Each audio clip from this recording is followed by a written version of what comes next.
Napalgang wa na kinabuhi o gilubong sa yutang usa ka lalaki kinsa gikinahong na missing sa sitio Kanmanok, barangay Villa Hermosa, lungsod sa Tudela, Islas Camotes. Nakitaan kini sa ilawom nga giingong karaan nga septic tank nga giputos o gisod sa usa ka sako. Gilang patayng lawas nga si Marlon Villarmino, 40 anyos, lumad nga taga Baybay City sa Leyte, apan nanarbaho sa Tudela. Matod sa iyang igsuon nga si Ilby Laguna nga nagpatabang sila sa kapulisan human na dunay namatingtang bag-ong yuta nga gitabon sa bag-ong gisemento sa karaang septic tank.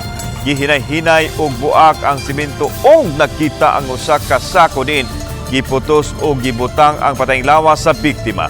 Positibong gila kini sa iyang igsuon pinaagi sa silver nga kwintas ug short nga gisulob nini. Base sa investigasyon sa kapulisan, katapusan nakitaan si Marlon kauban ang higala nga nakigtagay kinsa gitudlong person of interest sa kapulisan.